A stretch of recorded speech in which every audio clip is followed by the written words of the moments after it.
Uma beyichaza inkululeko bayaye bethi amandla noma ilungelo lokuthi umuntu acabange, akhulume noma enze ngaleyo ndlela afisa ngayo.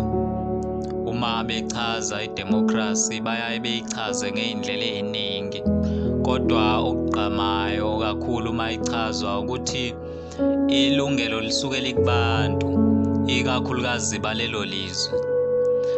Lapha eMzansi Afrika siphethe zombili leziqu, okuyinkululeko kanjalo nentando yeningi noma idemocracy. Baningi abantu abafa ukuze sibe lapha esikhona, baningi abantu abahlukumezeka ukuze sibe lapha esikhona. Miningi nemindeni eyahanjelwa ziy'hlobo zayo kulwelwa le nkathi esikuyo manje.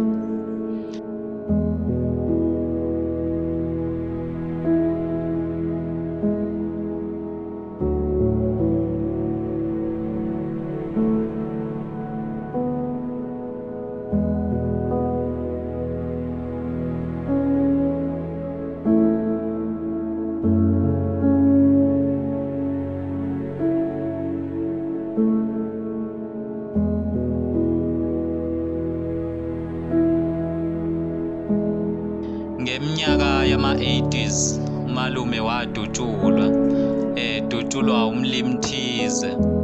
Azange-ke waboshwa lowo mlungu, njengoba ngalezi ayikhathi kwakungelula ukuthi umuntu omhlophe aboshelwe into ayenze konsundu. Kodwa vele akuzange kwaphela isikhathi esingakanani bamlandela eduze labelungu ngoba babe babili kulesi senzo sabo. Umalume wayeyilungu lomkhonto wesizwe ebizwa ngeqabane, okusho ukuthi wayengaphansi kukakhongolose. Njengamanje usaphila ugogo ozala umama, noma ungakamalume uma ngingabeka ngaleyo ndlela. Uyalithanda kakhulu iqembu elibusayo. Angazi noma lolu thando lwafakwa uyena yini umalume. Ngisaseyingane bengiyaye ngithi uma kuyisikhathi sokuvota, gogo kumele uvotele inkatha. Uma engibuza ukuthi ngobani, ngangiyaye ngingabi nayo impendulo eqondile ngaphandle kokuthi ngijikeleze ekutheni inkatha iqembu lalapha KwaZulu Natal. Ngakho uma ulapha kumele uvotele lona. Kwakumqondo lowo wobungane enganginawo wokuthi kumele seseke yonke into okungeya kwaZulu. Kodwa ugogo uhlala ethi ukhongolose ungcono kakhulu, elinye iqembu akukho okutheni elingakwenza kangcono kunokhongolose. Isihloko kule video sithi South Africa, the Animal Farm, the Fall of the Mighty Nation. U-Animal Farm lona isihloko senganekwane yaseNgilandi eyabhalwa uGeorge Orwell.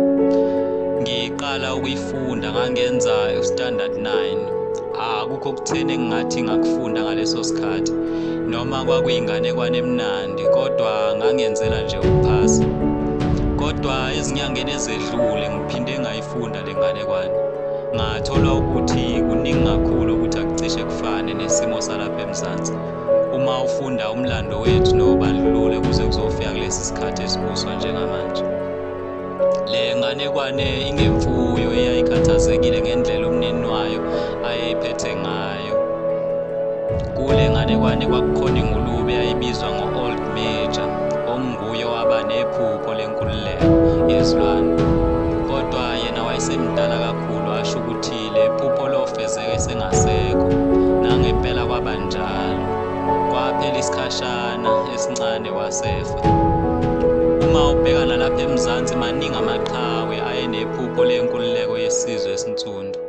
Baningi abantu ababelwa baze bafa befela lesikhathi esikuso manje. Abazange bayifice le nkululeko esikuyo njengamanje.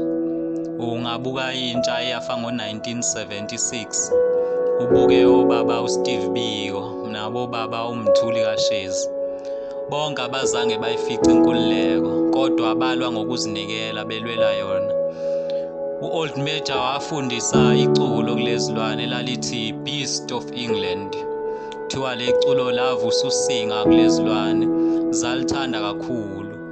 Nezazingahlakaniphile kuthiwa zasheshe zalibamba leculo. kwazise kwakuzoba iculo leli lomzabalazo wazo.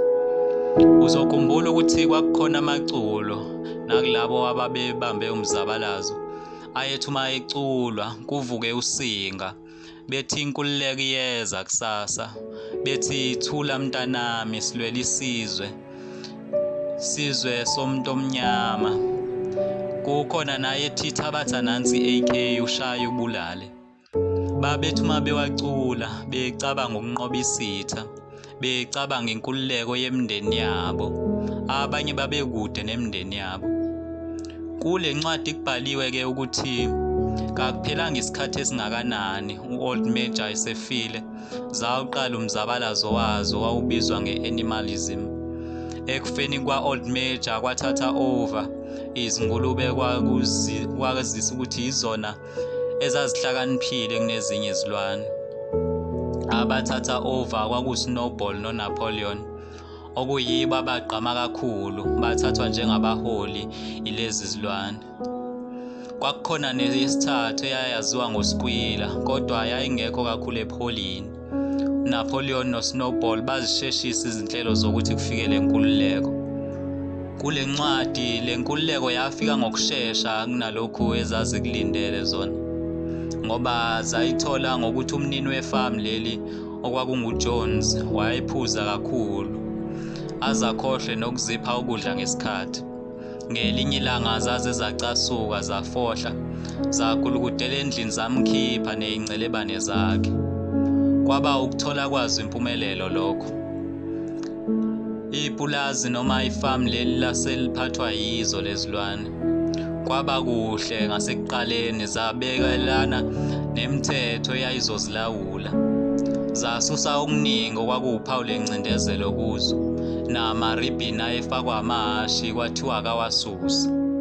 Na lapha eMzansi kwathi uma kufika inkululeko kwaba khona izinto ezishintshwayo ngenxa yokuthi zaziwuphawu lobugqila. Kwaqalwa ngoDompa singakafiki nenkululeko.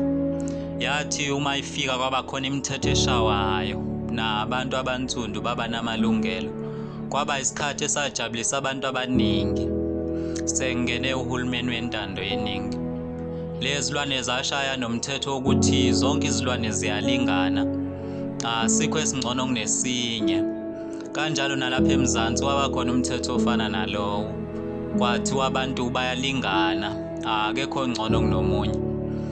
Lezilwane zona-ke zaba nokuhlakanipha ngoba umhlaba lo wepulazi kwaba ngowazo nezitshalo, konke kwaba ngokwazo. Lokho kwakusesandleni sikaJones kwabuyela kuzo, kwaphathwa yizo, kwalawulwa yizo. Angazi-ke noma kukhona engingakufanisa kulolu hlangothi ngoba abantu bakithi basakhala ngomhlaba nokunye okuningi. Kwahamba kwasekuvuka ubulwane kulezilwane. uNapoleon waxosha uSnowball, wasesala eba umholi yena elekelelwa uSkwila. Kwaqala-ke kwasengwa izinkomo lapha, ubisi lathathwa izingulube, lengamelwa uNapoleon noSkwila. Okwathi uma kuvuka imvungamo zizibuza lezi ezinye izilwane ukuthi kanti ubisi lwenziwani, luphelelaphi. Kwase kuza uSkwila owayenesiphiwo sokukhuluma enolimi kakhulu. Weza lapha izilwaneni ezoqeda imvungamo, ezophorisha ubuholi babo. Uthi-ke yebo, ubisi siyaye silihlanganise nemesha, kodwa okusempeleni luyasigulisa kasulthandi. Yebo, inkohlakalo siyezwa ngayo, kodwa asiyifuni, sizolwisana nayo. Silijwayele nathi lolu hlobo lokukhuluma.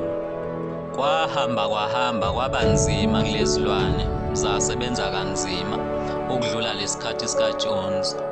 Uma kungathi ziyavungama, wayeyafika uSkwila akhulume nazo.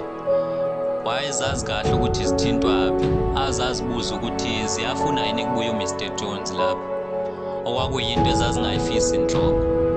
Nabantu bakithi bayaziwa ukuthi bathintwaphi. Uma ubalethela izithumbani zokudla noma uma sekusondela isikhathi sokhetho ubavakashela ezindlini zabo, bayaye bejabule kakhulu, bakhohlwe leminyaka ubungafiki ngayo. Ubathembise lokho abakudingayo. Nalezi zilwane zazinethemba lesikhathi esihle se-animalism. Ukuhlakanipha kwaSikwila kwakukukhulu kakhulu. Wagcina efundisa izimvu noma izikabhu ukuthi uma kukhona okuthile lezilwane ezifuna ukukhalaza ngakho, azoyiphazamisa lezikabhu leyo mvungamo. ONapoleon-ke baqala ukuhwebelana nabantu okwabe kuyizitha ezilwaneni. Lobuholi balezilwane bazihlukumeza kakhulu. Kwakuthi uma izinkukhu zizalela amaqanda athatha ayodayiswa, okwathi noma zikhalaza ngalesi simo kwase kwavuma izinja kwakuyizwe ezazigada uNapoleon. Okubuhlungu ukuthi lezilwane zazikholelwa kakhulu kulobuholi bukaNapoleon. Kukhona nje ihashe okwakuthiwa uBoxer, lisebenza kakhulu, libuthemba kakhulu ubuholi bukaNapoleon. Uthi-ke lo mbhali ngelinye ilanga wasebenza uBoxer waze waphuma igazi ngomlomo. Okwenzeka ukuthi le comrade, i-great leader uNapoleon, yamdayisela umuntu ukuthi ayobulawa. Kodwa engikhuluma ngakho bantu bakithi ukwethemba. Uthembele komunye umuntu ukuthi uyena ozoqeda usizi lwakho. Lokho akuvamile ukwenzeka. Ngisho noma ngabe ubekuthembisile, bayathembisa abantu kakhulu. Omunye athembisa umhlaba, kodwa mhla wamfaka emandleni ngeke abe sakwenza lokho. Ngizokwenzela nje isibonelo ngomongameli waseMelika. Amvotela ama-Republicans ngethemba lokuthi uzoxosha bokufika kuleli yazwe. Iyona into ayikhankasa ngayo leyo. Waziwa ngayo, kodwa wathi esengenile emandleni akakwenzanga lokho. Manje-ke kubalulekile ukuhlakanipha, wazi ukuthi into eyinkinga kakhulu isystem ekusetshenzwa ngayo. Ubuholi mancane amathuba okuthi bufezekise izithembiso, ikakhulukazi uma zinkulu njengodaba lomhlaba nokuxosha abantu abathile. Lapha engikugqugquzelayo ukuthi asivule amehlo, nathi sizame ukuba abaholi kwimindeni yethu. Sicabangele isizukulwane esizayo, sicabangele abazosilandela ngemuva ukuthi bangaphili impilo yokukhengeza nokwethembela kwabanye abantu. Mhlambe akube nguwe oshintsha isimo somndeni wakini. Awucabanga ujule ukuthi yini ongayakho ibe yifa kwizizukulwane ngezizukulwane. Noma wena ungasabusanga, kodwa zama ukuthi abazokulandela bangaphili lempilo yokwethembela kuhulumeni kakhulu.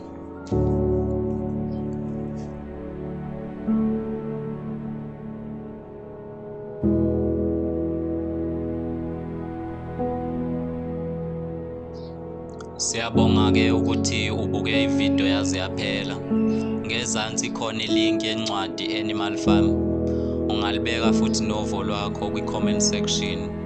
Siyacela futhi ungalibali ukuthi usubscribe. Ungacindezela nje usubscribe button lapha ngezansi, kanjalo ne-notification sign ukuze usheshe uthole wonke amavideo esiwafakayo. Na ku-Facebook ungasilandela epage elithi Iqhude Lokusa. Ziningi izihloko esizithintana lapho. Siyabonga kakhulu ngesikhathi sakho.